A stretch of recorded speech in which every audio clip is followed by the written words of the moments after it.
Hello everyone, online concept में आपका स्वागत है। आज हम क्लास 6 हिस्ट्री एनसीईआरटी का चैप्टर 5 पढ़ने वाले हैं। चैप्टर का नाम है kingdom, kings and early republic. जिन बच्चों ने पिछले वीडियोस को नहीं देखा है, चैप्टर 1, 2, 3 और 4 क्लास 6 का, वो जा कर के प्लेलिस्ट से वीडियोस को देख लें, क्योंकि ये बहुत ही ज़रूरी है गाइस। क्योंकि मैं ये चीज़ देख रहा हूँ, ये चीज़ जो बच्चे शुरू से वीडियो देख रहे हैं वो नोटिस किए होंगे कि जो चीज़ हम जैसे जैसे चैप्टर में आगे बढ़ रहे हैं वैसे वैसे चीज़ें लिंक होती जा रही हैं। यानी कि चैप्टर एक प्रोग्रेशन में दिया हुआ है। चैप्टर 1 में अर्ली मैन था, वो कैसे था मैं आपको आगे के स्लाइड्स में बताता हूँ। तो गाइज, हम लोगों ने जैसे चैप्टर 1 में पढ़ा था तो उसमें हम लोगों ने अर्ली मैन के बारे में पढ़ा। चैप्टर 2 में जब हम गए तो अर्ली मैन कैसे मूवमेंट करता था उसके बारे में पढ़ा। चैप्टर 3 में जब गए या 4 में जब गए तो हम लोगों ने पढ़ा कि हड़प्पन सिविलाइजेशन या इंडस वैली सिविलाइजेशन का डेवलपमेंट कैसे होता है। और फिर आगे के चैप्टर्स में हम ये पढ़ने वाले हैं कि किंग और किंगडम्स जो हैं वो कैसे डेवलप करते हैं। तो आप देखेंगे कि एक प्रोग्रेशन में आगे बढ़ते हुए क्रम में हम पढ़ रहे हैं, इसीलिए ये ज़रूरी हो जाता है कि आप पिछले वीडियोस को देख लें और फिर इस वीडियो को देखें। वैसे ऐसा कोई बात नहीं है कि आप इस वीडियो को देखेंगे तो आपको समझ में नहीं आएगा, आपको पूरा समझ में आएगा, आसान भाषा में समझ में आएगा, लेकिन आप उसको देख लेंगे तो आपको ज़्यादा कन्वीनियंट होगा। तो चलिए वीडियो को शुरू करते हैं और बताते हैं कि इस चैप्टर में हम क्या पढ़ने वाले हैं। तो गाइस, चैप्टर 5 है ना, क्लास 6 हिस्ट्री के चैप्टर 5 में हम किंगडम, किंग्स और अर्ली रिपब्लिक यानी कि ये देश में कैसे राज्य हुआ करते थे इसके बारे में हम पढ़ेंगे। या फिर कैसा देश, इसको खास देश बोला जाता था, राजवाड़ा बोला जाता था, या फिर क्या बोला जाता था, और राजा यहाँ के कैसे होते थे, बेसिकली इसको हम पढ़ेंगे। हमारे दिमाग में जब पढ़ते हैं या जानते हैं तो एक क्वेश्चन जरूर आता है कि राजा एक्चुअली बनता कौन था, है ना। यहाँ क्या लिखा हुआ है, how did main become ruler in the past. पिछले क्या कोई इलेक्शन होता था जिससे लोग राजा बनते थे, रूलर कैसे बनते थे। तो इस चैप्टर में बेसिकली इसी को डील करता है। फाइनली चैप्टर में आपको मगध के बारे में मिलेगा और विज्जी नाम का एक जगह है जो दोनों के दोनों मगध एम्पायर के पास यानी कि प्रेजेंट डे बिहार के पास है। इस दोनों के बारे में डिस्क्रिप्शन दिया हुआ है चैप्टर में। तो चलिए चैप्टर को शुरू करते हैं। तो पहला टॉपिक है how some men become rulers, यानी कि कुछ लोग जो है वो राजा कैसे बन जाते हैं और कैसे बने। ठीक है, तो आप फोटो को सबसे पहले देख लीजिए और फिर हम स्टार्ट करते हैं। देखिए, आपको एक यहाँ घोड़ा दिख रहा होगा जो पीछे की तरफ जा रहा है, और कुछ पृष्ठ लोग हैं, कुछ पंडित लोग हैं जो यहाँ पे पूजा कर रहे हैं, और इसका नाम है अश्वमेध यज्ञ। अश्वमेध का मतलब बेसिकली घोड़ा होता है। खैर, आज से 3000 साल पहले we found some changes has taken place in the ways in which rajas were chosen। अभी जिस प्रकार से राजा चुना जाता है, प्रधानमंत्री इलेक्शन के थ्रू चुना जाता है, उस समय वैसा नहीं होता था और कुछ तो बदलाव हुआ था। some men were then recognized as राजा, कुछ लोगों को राजा माना जाता था। कैसे?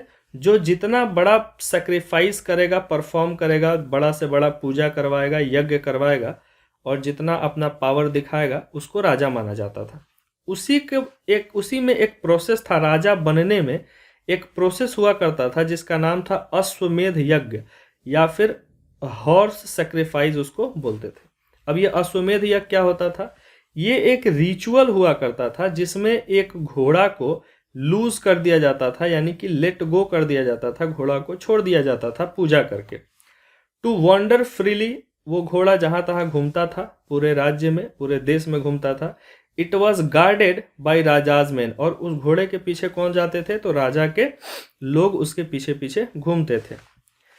बेसिकली मकसद ये था कि घोड़ा जहां जहां जाएगा, wandered into the kingdoms of the other राजाज, वो घोड़ा जितनी दूर जाएगा, जिस जमीन से होकर गुजरेगा, वो जमीन उस राजा का हो जाएगा। यानी कि जिस राजा ने पूजा करवाया है वो जमीन उस राजा का हो जाएगा। और जो भी उस घोड़े को रोकेगा, यानी कि the man who stop the horse will have to fight that raja, यानी कि जो उस घोड़े को रोकेगा वो उस राजा के साथ युद्ध करेगा, यानी कि वो उसका चुनौती स्वीकार, रोकने का मतलब है कि वो उसका चुनौती स्वीकार कर रहा है। तो बेसिकली ये हम लोगों ने, बहुत सारे आप लोगों में से बच्चों ने रामायण देखा होगा, जिसमें लव और कुश एक घोड़ा को रोकते हैं, जिसको राजा रामचंद्र जो है वो अश्वमेध यज्ञ करके छोड़ते हैं। वही चीज यहाँ लिखा हुआ है कि अश्वमेध यज्ञ करके लोग राजा बनते थे, घोड़ा को छोड़ते थे, और वो घोड़ा जिस जिस राज्य में जाता था वो राज्य उस राजा के अधीन हो जाता था, या तो वो जो राजा थे वो उस राजा को अपना उनसे बड़ा मानने लगते थे। ठीक है, नेक्स्ट चीज ये है कि if they allowed the horse to pass, यानी कि अगर कोई राजा अपने राज्य से उस घोड़े को जाने दे रहा है, इसका ये मतलब है कि he has accepted that raja who wanted to perform the sacrifice was stronger than them, यानी कि वो ये मान रहे हैं कि जिस राजा ने ये पूजा करवाया है वो राजा मुझसे शक्तिशाली है, और अगर ये मानते हैं कि शक्तिशाली नहीं है तो वो उस घोड़े को रोककर और फिर उस राजा से युद्ध करते थे, और जो जीत जाता था वो फिर वहां का राजा बन जाता था। These rajas were then invited to sacrifice, है ना। तो जो आदमी यज्ञ करवा रहा है वो फिर फाइनली ये इनका घोड़ा जिस जिस राज्य से होकर जाता है वो राजा इन सारे राजाओं को बुलाता है सेक्रीफाइस में, पूजा में, और वो सब लोग मिल करके इस बड़े वाले राजा को क्या मानते हैं, एक बड़ा राजा मानते हैं, और फिर उनके लिए हर कोई अपने तरफ से कुछ ना कुछ गिफ्ट लेकर आता है। तो ये प्रोसेस था एक राजा बनने का या अपने आप को शक्तिशाली प्रूफ करने का। चैप्टर में आगे ये दिया हुआ है कि जनपदास क्या होता है। ठीक है, the rajas who performed big sacrifices were then recognized as being raja of the janapada rather than jana. एक आदमी है, इसको ऐसे समझिए, एक आदमी है वो बहुत सारे आदमी पे राज कर रहा है, यानी कि हम लोगों ने पढ़ा था कि बहुत सारे लोगों को जना कहा जाता था। तो एक राजा है जो कुछ लोगों पे राज कर रहा है, तो वो क्या कर रहा है, जना पे राज कर रहा है। अब ये राजा क्या करता है, बहुत सारे एक बड़ा सा एरिया पे राज करने लगता है, तो उसको बोलने लगते हैं हम जनपदा। क्या बोलते हैं, जनपदा। तो अब ये जनपदा का राजा हो गया। अब ये जन का राजा नहीं रहा, क्योंकि उसने एक बहुत बड़ा रिचुअल किया, बहुत बड़ा सेक्रीफाइस किया, और उसने अपना पावर दिखाया। तो अब ये राजा जो है वो जन का राजा ना हो करके अब जनपदा का राजा हो गया। यानी अगर आप ये देखें, आपको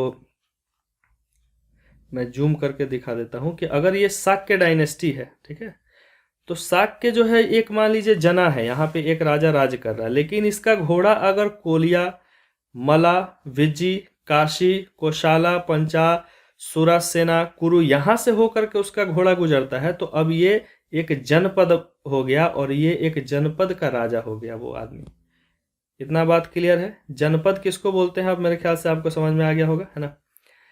दूसरा चीज ये है, जनपदा का मतलब होता है द लैंड वेयर द जना set it's foot and settled down. जनपद का मतलब होता है एक ऐसा जगह जहां पे जन लोग गए और वहां पे वो सेटल कर गए, तो एक बड़ा सा वास्ट एरिया उनके अंडर में आ गया, तो उसको हम जनपद बोलने लगते हैं। ठीक है, जैसे कोई महाराष्ट्र है मान लीजिए, तो महाराष्ट्र एक जनपद हुआ, और उसका एक कोई छोटा डिस्ट्रिक्ट है वो जना है, वहाँ के लोग जो है वो जना है, और फिर महाराष्ट्र एक बड़ा जगह है इसलिए उसको जनपद हम बोलते हैं। Archaeologists have excavated a number of settlements in this janapada, और आर्कियोलॉजिस्ट लोगों को बहुत सारे सेटलमेंट मिले हैं। जैसे आप देखेंगे कि दिल्ली का पुराना किला है, ये एक जनपद है। हस्तिनापुर मेरठ के करीब है, वो एक जनपद है ना। इत्रांजिखेरा है ईता के करीब, तो ये भी एक जनपद है। तो जनपद क्या होता है आप समझ गए। दूसरा चीज ये है कि जब आर्कियोलॉजिस्ट लोगों ने खुदाई किया तो उनको बहुत सारे हट्स मिले जमीन के अंदर, कैटल के बोन्स मिले, एनिमल के बोन्स मिले, तो इससे पता चला कि हाँ उस समय लोग कैटलिंग रियरिंग करते थे। Rice, wheat, barley, pulses, sugar cane मिला, सीसम, मस्टर्ड, सरसों मिला, ईख मिला। ये सारा चीज ये बताता है कि उस समय लोग इन सारे चीजों का खेती क्या करते थे जनपद के समय। दे मेड अर्दन पॉट्स, और ये फोटो लगा रखा है, इस टाइप के वो अर्दन पॉट्स बनाते थे जो कि ग्रे वेयर से पेंट किया हुआ होता था। ठीक है, नेक्स्ट चीज ये है कि अब हम लोगों ने जनपदा के बारे में पढ़ लिया, अब देखते हैं कि महाजनपदा क्या होता है।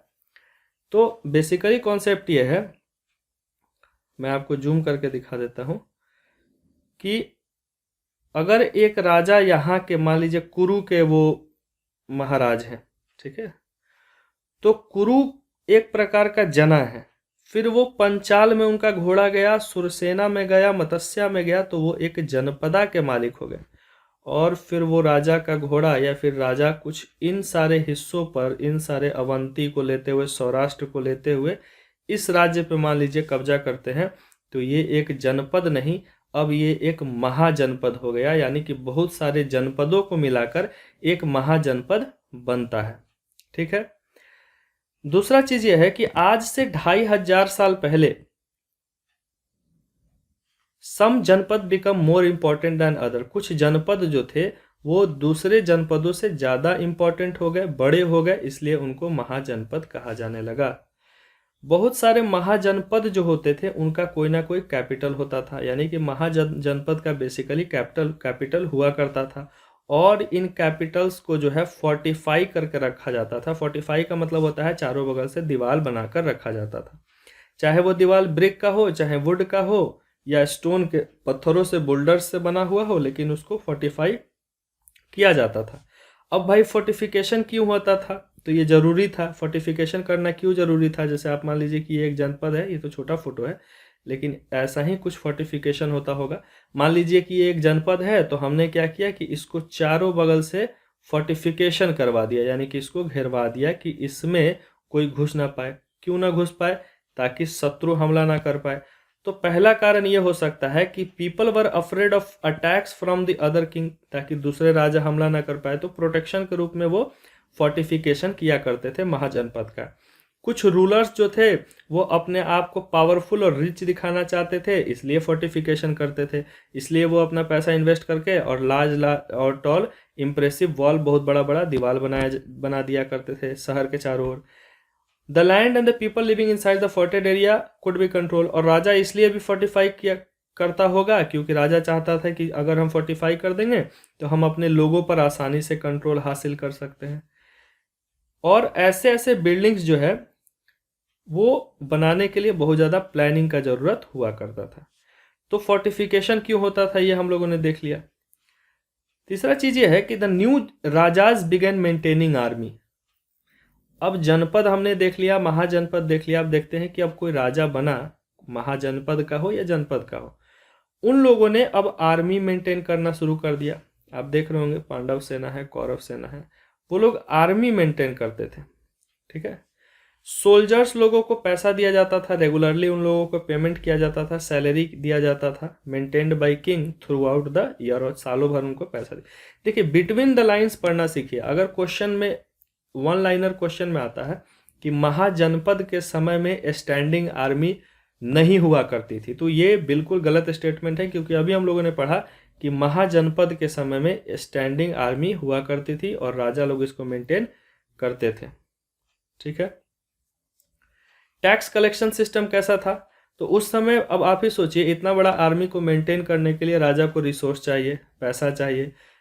बिल्डिंग को फोर्टिफाई करना है, यानी कि जनपद को या महाजनपद के चारों बगल दीवार बनाना है, तो राजा पैसा कहाँ से लाएगा, तो उसके लिए वो क्या करेगा, टैक्स लेगा, लोगों से टैक्सेशन करेगा। टैक्सेशन कैसे करेगा, तो क्रॉप्स पे टैक्सेशन लगाएगा। तो पहला टैक्स जो है राजा वो कैसे किया करते थे, तो क्रॉप्स पे टैक्स लगाते थे, यानी कि जो आपने अनाज उगाया है उसका या तो कुछ हिस्सा दे दीजिए या उसके बदले पैसा दे दीजिए। तो लोगों को ये कहा गया था कि आप 1/6, कब का बात हो रहा है, महाजनपद और जनपद के टाइम का, 1/6 ऑफ योर प्रोड्यूस, यानी कि आपने जितना उपजाया है उसका 1/6 लाकर यहाँ राजा के पास जमा कर दीजिए। और इसको क्या बोला जाता था, इसको बोला जाता था भागा, यानी कि भाग, यानी कि डिवाइड। जितना आपके पास हुआ है, मान लीजिए इतना हुआ है, तो इसका ये भाग हिस्सा आपको दे देना है, शेयर आपको दे देना है। दूसरा चीज ये था, there were taxes on crafts persons as well. लोग जो क्राफ्ट करेंगे उसके ऊपर भी टैक्स लगता था। तो स्टेटमेंट में क्वेश्चन आ सकता है कि ड्यूरिंग महाजनपदा टैक्स लगता था क्राफ्ट्स पे, क्या ये सही स्टेटमेंट है, तो जी बिल्कुल सही स्टेटमेंट है। This could be have been in the form of labour, labour के रूप में उनसे टैक्स लिया जाता था। हर्डर्स वर ऑल्सो टैक्स्ड, जो लोग गाय भैंस रखते थे उनसे भी टैक्स लिया जाता था, उनसे एनिमल का जो प्रोड्यूस होता था वो लिया जाता था। There were also taxes on goods that were brought and sold through trade, और जो ट्रेडिंग लोग करते थे उनसे भी टैक्स लिया जाता था। हंटर्स और gatherers had to provide forest produce to the raja as tax, और राजा को हंटर्स और गाइडर्स जो है वो फॉरेस्ट का सामान, चाहे वो फल हो चाहे लकड़ी का टिम्बर हो, वो ले जाकर राजा को दिया करते थे। यही उनका टैक्स हुआ करता। तो इतने प्रकार का टैक्स जो है उस समय के राजा लिया करते थे। एग्रीकल्चर में क्या क्या चेंज आया जनपद और महाजनपद के समय में? तो महाजनपद के समय में एग्रीकल्चर में दो प्रकार का बदलाव देखा गया। सबसे पहला ये कि आयरन का इस्तेमाल होने लगा, यानी कि आयरन का प्लॉ शेयर आने लगा, जो हम लोग देखते हैं ना इस प्रकार से रहता है खुदाई करने के लिए, जो मिट्टी खोदने के लिए इस प्रकार से बना रहता है, उसमें अब आयरन का इस्तेमाल होने लगा। ठीक है, क्यों होने लगा? क्योंकि एक तो आयरन भारी होता है और वो मिट्टी को बहुत ही अच्छा से कोड़ सकता है, टर्न ओवर कर सकता है, जो कि लकड़ी का बना हुआ प्लॉ नहीं कर सकता है। और इससे क्या होगा? प्रोडक्शन ज़्यादा होगा। ठीक है, दूसरा चेंज क्या हुआ? पहला चेंज तो भाई आयरन का बना हुआ, यानी कि आयरन का इस्तेमाल आप देखेंगे कि जनपद और महाजनपद में आयरन का इस्तेमाल होने लगा। दूसरा चीज होने लगा कि लोग जो है वो पैडी का ट्रांसप्लांटेशन करने लगे। ट्रांसप्लांटिंग का क्या मतलब होता है? एक जगह एक पेड़ लगाया, उसको काट कर दूसरे जगह लगाया, या उसको कबाड़ कर दूसरे जगह लगा दिया, उसको ट्रांसप्लांटिंग बोलते हैं। तो दूसरा चेंज ये था कि पैडी का ट्रांसप्लांटिंग होने लगा, लोग जो है राइस उगाने लगे। This means that instead of scattering seeds, लोग जो है सीड को जमीन में न फेंक कर उसको उगाते थे और उगाकर एक जगह से दूसरे जगह उसको बोते थे, दूसरे फील्ड में ले जा करके। तो ये महाजनपद का बहुत ही बड़ा चेंज है। बिटवीन द लाइन्स पढ़ने का क्या चीज़ है? तो पढ़ने का ये चीज़ है कि क्वेश्चन आएगा कि क्या महाजनपद के समय में आयरन का इस्तेमाल होता था? तो जी हाँ, बिल्कुल होता था। लिख देगा कि आयरन का महाजनपद के समय में आयरन का इस्तेमाल नहीं होता था, तो ये गलत स्टेटमेंट है, होता था, है ना। चलिए, हमने शुरू में ही पढ़ा कि हम चैप्टर के एंड में मगध एम्पायर और वज्जी एम्पायर के बारे में पढ़ेंगे। तो सबसे पहले आप मैप पे देख लीजिए कि मगध एम्पायर एक्चुअली में कहाँ है। ठीक है, तो मैं आपको दिखा देता हूँ। ये हमारा प्यारा भारत है, और यहाँ जो आप देख रहे हैं ये पूरा एरिया, ये तो यहाँ शॉर्ट में दिखा दे रहा है, लेकिन ये पूरा एरिया मगध का हिस्सा था, यानी कि प्रेजेंट डे बिहार और उड़ीसा, ठीक है, और बंगाल, ये तीनों को मगध कहा जाता था। ठीक है, ऊपर तक का हिस्सा आता था, कुछ नेपाल का हिस्सा भी रक्सौल साइड का लेकर हुआ करता था। ठीक, अब देखिए, Magadh became the most important mahajanapada. Magadh क्या था? एक महाजनपद था, बहुत ही बड़ा एरिया था, इसलिए महाजनपद था। 200 साल पहले मगध एक बहुत ही बड़ा महाजनपद हुआ करता था। 200 साल के अंदर, 200 साल पहले नहीं, 200 साल के अंदर ही मगध एक बहुत बड़ा महाजनपद बनकर उभरा। बहुत सारा रिवर जैसे कि गंगा, सोन, ये सब पटना से होकर बहती हैं, ये सारी नदियां यहाँ पे थी, इसलिए यहाँ पे बहुत सारा रिसोर्स अवेलेबल था, और इन पानियों का इस्तेमाल transportation, water supply, making the land fertile. अब आप ही सोचिए, किसी जगह को स्ट्रांग बनने के लिए क्या क्या चाहिए? तो ट्रांसपोर्टेशन होगा तो ट्रेड बढ़ेगा, ट्रेड बढ़ेगा, वाटर सप्लाई आसानी से मिल रहा है, फ्लरिश कर रहा है, और यहाँ का लैंड चूंकि वाटर सप्लाई हो रहा है तो लैंड फर्टाइल है, खेती हो रहा है, तो भाई ये जगह ज़्यादा से ज़्यादा पैसा कमाएगा, जिससे वो और स्ट्रांग होगा। ठीक है, और ज़्यादा इम्पोर्टेंट हो जाएगा। तो मगध एक इम्पोर्टेंट महाजनपद था। Basically parts of Magadh were forested which were used for building houses. Magadh का इस्तेमाल, उसमें बहुत सारे फॉरेस्ट थे जिसमें लकड़ी का इस्तेमाल किया जाता था घर बनाने में, कार्ट्स बनाने में, चैरियट्स यानी कि रथ बनाने में। There were iron ore mines in the region. Iron ore mines था जिससे टूल्स और वेपन बनाया जाता था आर्मी में देने के लिए। ठीक है, मगध का सबसे पहला पॉइंट ये देखिए कि मगध में दो बहुत ही पावरफुल राजा हुआ करते थे, जिनका नाम था बिंबसारा और अजातशत्रु, जिसका वंशज अशोक का नाम सुना आपने? अशोक के दादा परदादा है ये लोग, है ना। और उन लोगों ने बहुत सारे जनपदास को जीता और एक मगध महाजनपद बनाया। और मगध का जो कैपिटल था उस समय आप देखेंगे वो था राजगीर, और राजगीर कहाँ है? अभी ये राजगृहा बोलते थे उस समय, और अभी का प्रेजेंट डे राजगीर जो कि बिहार में है, वो मगध का कैपिटल हुआ करता था। ठीक है, बहुत सालों तक रहा, और फिर बाद में इस कैपिटल को शिफ्ट कर दिया गया था। कहाँ पे? पाटलिपुत्रा में। शायद अशोका ने भी किया था इसको, पाटलिपुत्रा में शिफ्ट कर दिया गया, जो कि प्रेजेंट डे पटना जिसको हम बोलते हैं। पटना में एक पाटलिपुत्रा जगह भी है। नेक्स्ट चीज ये है, अब हम वज्जी के बारे में पढ़ते हैं कि वज्जी क्या है।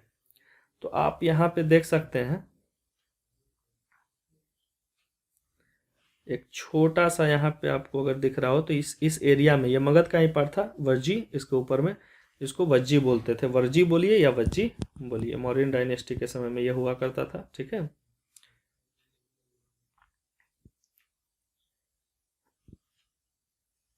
Vajji with its capital eight Vaishali. Vajji का कैपिटल उस समय क्या था? तो वैशाली था, जो कि प्रेजेंट डे बिहार में है। Was under different form of government known as gana और संघा। उसी समय में, उसी कालखंड में वज्जी नाम का जो जगह है जिसका कैपिटल वैशाली था, उसमें एक दूसरा प्रकार का सरकार चलता था जिसका नाम था गना या संगा बोलते थे। क्वेश्चन आएगा, वज्जी के में जो गवर्नमेंट चलती थी उसको गना या संगा बोलते हैं कि नहीं? तो हाँ भाई, बोलते थे। इन अ गना देयर वर मेनी रूलर्स, और एक गना में बहुत सारे रूलर हुआ करते थे। सब ऑनलाइन क्वेश्चन है। Each one was known as raja, और सबको क्या बोला जाता था? तो सबको राजा बोला जाता था। These rajas perform ritual together, और गना के जितने राजा थे वो सब एक साथ मिलकर के यज्ञ किया करते थे, और उन सब जो है एक जगह असेंबली किया करते थे और डिसाइड करते थे कि हाँ भाई, अब महाजनपद को या गना को, इस राज्य को कैसे चलाना है, और वो लोग डिस्कशन और डिबेट किया करते थे। चलिए, चैप्टर खत्म हुआ।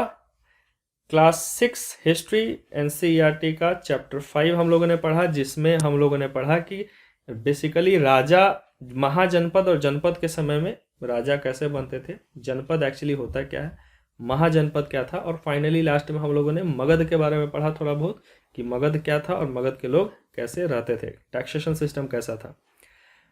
तो आई होप कि चैप्टर आपको समझ में आया होगा। नहीं समझ में आया, बुक रेफर कीजिए और वीडियो को बार बार देखिए, एक दो बार तो जरूर एक्सट्राइक कर ही जाएगा। खैर, keep learning, good luck to you. और जिन बच्चों ने पिछले वीडियोस को नहीं देखा है वो वीडियोस को देख लें, और फिर हम अगले वीडियो में चैप्टर 6, क्लास 6 की एनसीईआरटी के चैप्टर 6 पढ़ने वाले हैं। तो वीडियोस को लाइक कर दीजिए, चैनल को सब्सक्राइब करके बेल आइकन को दबा दीजिए ताकि हमारा नोटिफिकेशन आप तक मिलता रहे। Thank you very much.